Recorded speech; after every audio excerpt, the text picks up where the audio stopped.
Thank you. Thank you so much for inviting me to this wonderful workshop. I'm very privileged to be here. And it turns out I just got an email notification. It is my computer which is blocking the sharing of slides. So the NASA police are now after me for trying to share on Zoom. We're not allowed to use Zoom. Good thing to learn. But just to give a little bit of background, we're going to talk about safety and certification and increasingly autonomous aviation systems. The previous talks really set up mine, so I think I'll be able to go through it quickly. And at the end, you'll get my email, so just email me with any questions. Next slide, please. Okay. Just laying out what's going on here, and I apologize, I won't be able to show my nice simulation video, but again, email me and I'll let you take a look at it. We're going to talk a little bit about what some of the barriers are to fielding autonomy in safety critical aviation systems. The last talk really set us up well. We'll jump into what an urban air mobility concept is, because we're going to talk about autonomy in aviation in terms of urban air mobility. And then we'll look at a verification and validation approach, which may help ease the path to these increasingly autonomous systems gaining access to the national airspace system. And then we'll look at a teeny tiny case study and see what we can and cannot formally verify, and then sum up with some conclusions in future work. Next slide, please. So the previous talk really set up well some of the barriers that I wanted to talk about. So currently we're experiencing a proliferation of systems that rely on non-traditional human-machine teaming paradigms. So we've got a locus of control that is shifting from human agents to more autonomous agents making safety-critical decisions. We really need to examine the novel authority responsibility paradigms which are being fielded for these systems. And as was pointed out for the previous talk, defining requirements for these sorts of systems is really, really hard. Being able to specify unambiguously and in a testable manner what systems should, and more importantly, must not ever do is very difficult. As we know, about 80% of all software errors come from that requirement specification phase. Similarly, demonstrating the traceability from requirements to implementation, as well as the preservation of emergent properties in that implementation, is the subject of multiple standards. And you just heard a wonderful standard in the previous presentation, but there are multiple industry-oriented standards geared at this sort of topic. In aviation, we're governed by something called DO 178C. Additionally, ensuring correct behavior for these increasingly autonomous systems or agents, they're non-deterministic, and this is problematic. So unlike for deterministic systems where in aviation you can have these exhaustive test suites, which give you the required level of confidence to ease the passage of these novel systems into the NAS, you're not going to have that here. Testing will not necessarily get you where you want to go. Similarly, just looking at formal reasoning or modeling or analysis, that's going to require you understand the theoretical model underpinning the entire system, as well as the foundations on which that model is built. And currently for things like neural nets and other more exotic things that are out there, we don't have those theoretical underpinnings which we can probe fully. Finally, characterizing performance boundaries. This is all about uncertainty. Epistemic uncertainty for some of the models that we're going to be seeing is one of the biggest drivers in being unable to properly probe edge cases. And so essentially, if you cannot bound the behavior of these sorts of models, either through performance boundaries or envelopes, while still enabling this non-deterministic input-output relation, which gives these systems their power, you're really not getting the full benefit of having such a system on board. And traditional techniques like modeling and simulation will not necessarily be the right answer at that point, simply because of that epistemic uncertainty, not even taking into account the environmental or aleatoric uncertainty you may encounter while going forward. And this all leads us to our big problem statement. Is it possible to provide these formal guarantees on the behaviors of learning systems in that larger fielded context? And if not, how or can these systems ever be fielded? Next slide, please. So let's jump into the slide right after. Let's talk about urban air mobility. Next slide. Press the advanced button. And let's see if the animation takes place. Yes. So urban air mobility is exactly what you think it is, aerial mobility over an urban core. There are a variety of missions which comprise urban air mobility. You can think of the air medical transport mission where you may be picking up a patient at the side of a highway and then transporting them to a prepared helipad, versus the intra-metro air shuttle where you're going from one particular vertiport to another particular vertiport in a city. The thing to keep in mind is you will be interacting with these small UAS, which may be doing package delivery, as well as conventional aircraft like a Boeing 737 flying into Dallas Airport. So there's a wide variety of vehicles or other agents in your system, and you have to interact with them, and some are legacy systems. So a general aviation aircraft has almost no electronic equipage on board. So you have to be sensitive to the fact you're sharing this space, and as an autonomous system, you may run into many unanticipated, unintended, or unplanned scenarios. There are a lot of barriers. Next, can you click again?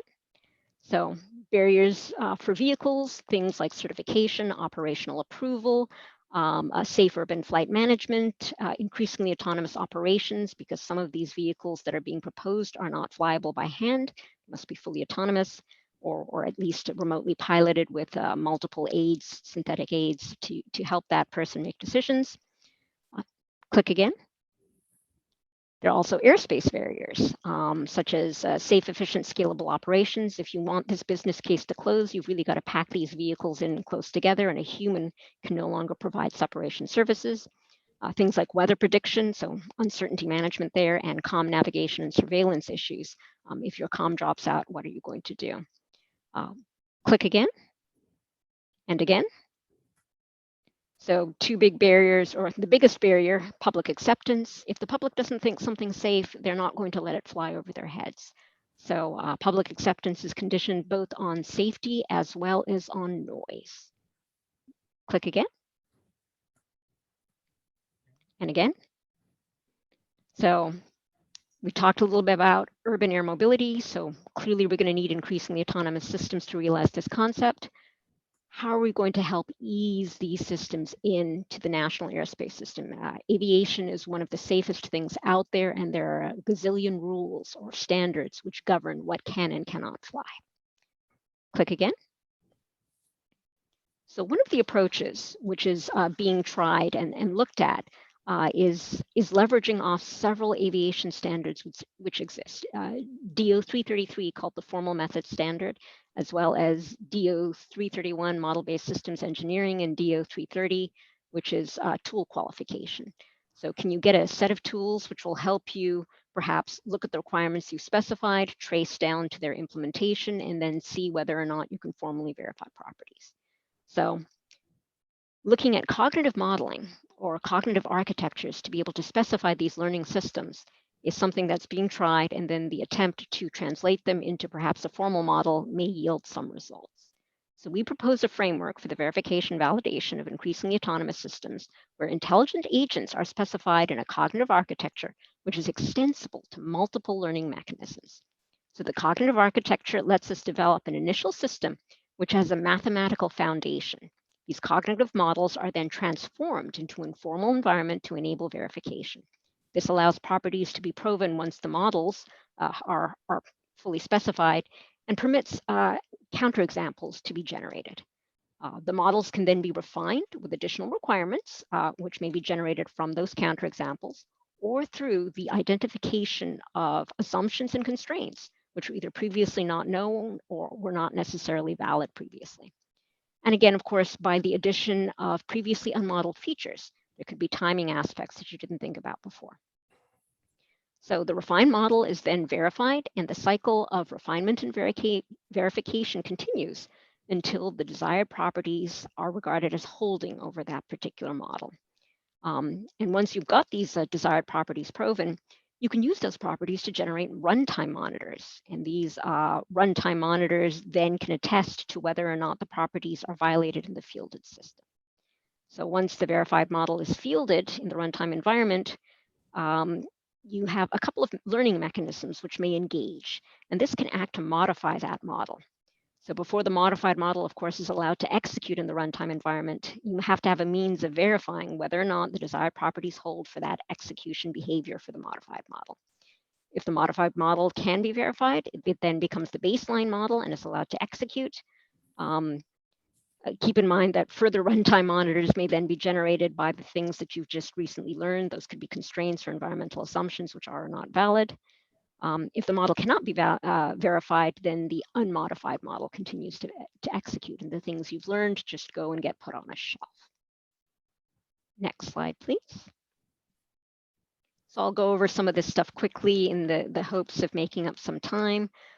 Cognitive architectures, they're out there. There's a lot of excellent literature there. Actor Imprint is one of the ones NASA's created. We chose SOAR to look at our particular approach in, simply because it is flexible and it has multiple learning mechanisms that you can integrate into it. It also has the nice aspect that those procedure rules, so if you look at the upper part where your symbolic long-term memory is specified, you basically can specify a whole bunch of rules or procedures which are essentially second order monadic logic formulas, so first order logic plus set. So it's a very nice way of specifying the execution rules for the system. The long-term memory also can be semantic or episodic. Short-term memory basically is based on perception, things that the agent perceives, as well as what it can access from long-term memory. And what we're kind of interested in is the types of learning mechanisms. And SOAR allows you to look at both, allows you to look at chunking, reinforcement learning, semantic learning, and episodic learning. And for our example, we'll look at chunking and reinforcement learning. In case you were wondering, chunking essentially is the automatic creation of new rules in long-term memory whenever you have two rules that are able to fire at once and you have to pick one, as opposed to, of course, reinforcement learning, where you're adjusting the value of preferences of rules with respect to one another. Next slide, please. So what do? We've got these lovely second order monadic logic formulae, and we want to translate them into timed automata. And most people have seen this before, so I'm not going to go into detail. Timed automata are tuples. You've got locations or initial locations, clocks, actions, edges, which link together locations, and invariance over these locations. And the semantics, essentially your timed automata transitions either through the elapsing of time, that's number one, where you see LU, you see that D, time elapses by D, you stay in that same location L, and your clock advances by D as long as your invariants hold. As opposed to number two, you can bounce from one state to the next. When you encounter an action, you go from some set of locations and clocks to a new set of locations and clocks, as long as the guards between those two sets of locations are enabled. And of course, that the resets of the clocks, which are required, are allowed as well. And obviously, when you get to that new location, all your invariants have to hold. Next slide, please. So what are we proposing to do? If we specify our learning system using SOAR rules, basically those second order monadic logic rules, we can then automatically translate them into this formal environment. So if we think of the previous presentation, this is taking an AI model. SOAR rules are executable, and we fly them on our aircraft when we're attempting to test them. And then we're transforming them into these UPAL timed automata and attempting to formally verify things over them. There's a lovely paper which walks you through that translation algorithm and shows how you can turn that little expression up top into that little kind of state diagram in the bottom. But I won't belabor that. Next slide, please. So a little bit of detail on how you can run into problems in translation. Essentially, what do? You take those rules, you do a lexical analysis, and then you do a semantic parsing. That semantic parsing then enables a symbolic analysis and syntactic selection, which allows you then to compile your UPAL program. We're using Ansler. We're creating a parse tree on the SOAR rules, and we're converting that directly into the UPAL timed automata. We run into trouble when we have attributes which have multiple values. So for instance, if you've got, a table and it has multiple values for its color, it could be red, blue, green. That's a little bit tricky to translate. And similarly, preferences for reinforcement learning, since they're over the real line, that's a little bit trickier to translate as well, especially when you're doing floating point arithmetic. Next slide, please. Again, I refer you to our paper, IEEE Transactions. Looking at these multi-valued attributes and preferences, we came up with neat little fixes to turn them into nice little UPOL models, essentially storing multi-valued attributes in an array and then using an attribute value template to pull out those values and then instantiate these UPOL instances over and over again. Similarly, for preferences for reinforcement learning, we actually discretized the preferences and created about 8 different buckets. So, if a rule is required, you execute that. Otherwise, you have a bag of acceptable rules. If some of that bag of acceptable rules are either labeled prohibit or reject, you throw them out. Then you can rank better or worse. Anything that's worse, you throw out those worst rules. If there's a best rule that emerges, you execute that one. If there's a worst rule, you throw that one out. And then at the end, you're left with a bag of rules which are indifferent to one another. Next slide, please. So that was a crash course in going from a sort of UPOL. Let's look at that in a more practical sense, a case study. Next slide, please. So we attempted to fly routes. Essentially, one of our partners is Uber Elevate, or was Uber Elevate, now Joby, of course, where they're looking at flying urban air mobility routes in the city of Dallas. You probably can't tell, but that is the city of Dallas in an aeronautical chart. The yellow areas are populated areas. The green areas are unpopulated areas. If you kind of look, there's a 13 at the bottom and this very light blue line. Kind of in the middle of the diagram, there's this light blue line leading from the 13, and it's kind of a straight shot in to Dallas Fort Worth Airport, which are those weird little runway configurations in the middle. And so we're attempting to fly that straight line back and forth with the UAM vehicle. There's a safety pilot on board that UAM vehicle, and there's a ground station operator, and there's a telemetry link. And the contingency we're looking at is what happens if you lose that telemetry link. Next slide, please. We came up with a series of rules to put into SOAR to specify based on these lost links, contingencies. If you lose your link over a lightly populous or populated area, you set a 1-minute timer, you return to base. If the area is only lightly populous, you set an 8-minute timer, return to base. If it's unpopulated, you set a 1-minute timer, you drop altitude, you attempt to reestablish link. If after 1 minute you don't reestablish link, go back to your mission profile and keep on flying as long as you're flying over unpopulated areas. Next slide, please. Simulation setup, relatively straightforward again. We've got a poor grad student who's playing the part of the ground control agent. The agent talks to the flight agent is on board the vehicle. The flight agent interfaces with the decision agent. That decision agent is essentially that set of SOAR rules we just talked about. Next slide, please. So these are what SOAR rules look like when they're executing on your agent, on your small quadcopter or octocopter. And essentially, one of the things that it learned was you had an overlap in the two rules. You can set an 8-minute timer or a 1-minute timer if you're in a lightly populated area. And what it realized was, I can be clever. I can set a 2-minute timer or a 4-minute timer. So it learned different values for timers. And that enabled it essentially to sort of predict in the future where it might be flying and enable the mission to continue going forward in case it was flying over a lightly populated area and did not encounter a populated area.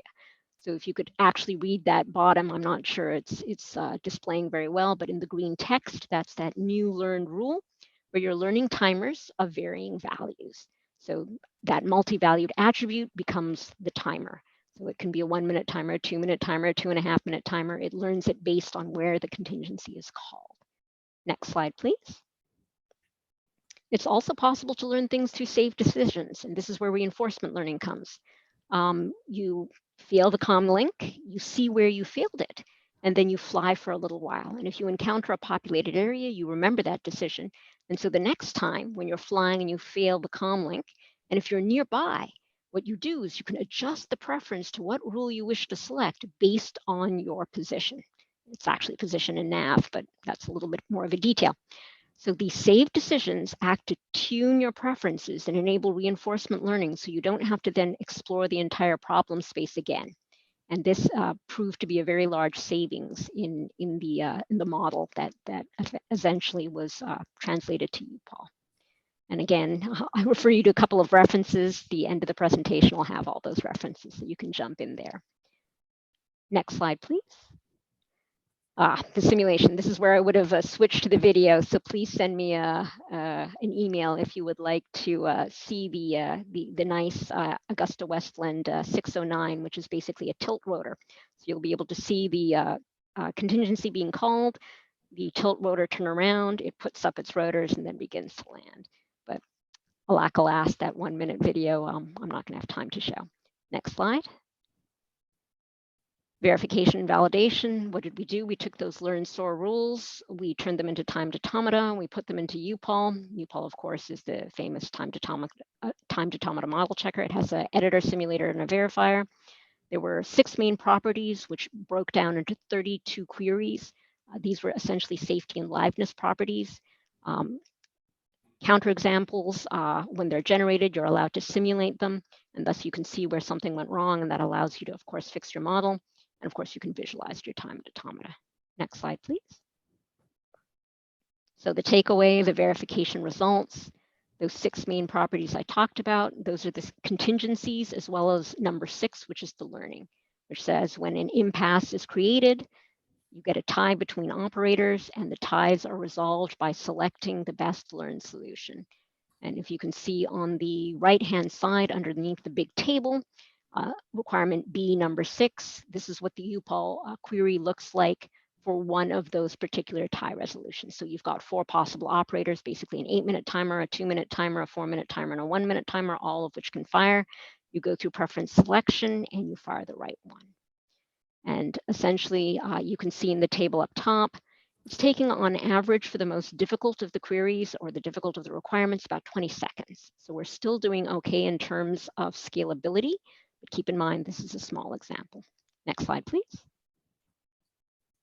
Next slide. So some conclusions and future work to sum up with. The process seems viable. Obviously, you have to adhere to the fact that you want the tools to be qualified that you're using to generate these artifacts in order to support a safety case.